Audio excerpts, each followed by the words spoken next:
കാലം തെറ്റി പെയ്ത മഴയിൽ കോഴിക്കോട് ജില്ലയിലെ നെൽകർഷകർ ദുരിതത്തിലായി. വടകര മണിയൂരിലെ ചെരണ്ടത്തൂർ പാടശേഖരങ്ങളിൽ വെള്ളം കയറിയതോടെ നിലവിലുള്ള കൃഷിയും കൃഷി ചെയ്യാനൊരുക്കിയ പാടങ്ങളും വെള്ളത്തിൽ മുങ്ങി.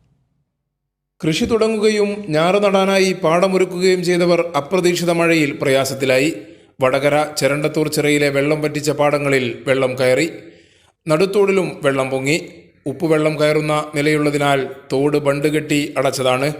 ഇതുമൂലം മഴവെള്ളം ഒന്നും ചെയ്യാനാവില്ല. 100 ഏക്കറോളം സ്ഥലത്താണ് ഇവിടെ ഞാറ് നട്ടത്. വെള്ളം കയറിയതോടെ ഇവ നശിക്കുന്ന നിലയിലാണ്. കഴിഞ്ഞ 3 ദിവസങ്ങളിൽ പ്രദേശത്ത് മഴ പെയ്തു.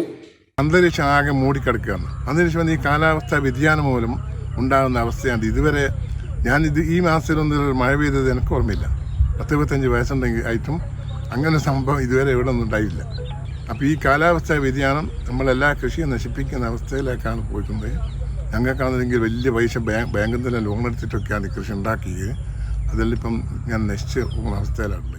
കഴിഞ്ഞ വർഷം കൃഷിയിൽ നഷ്ടമുണ്ടായവർ വലിയ പ്രതീക്ഷയിലായിരുന്നു.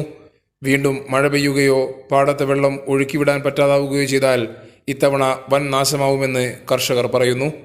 കൈരളി ന്യൂസ്, കോഴിക്കോട്.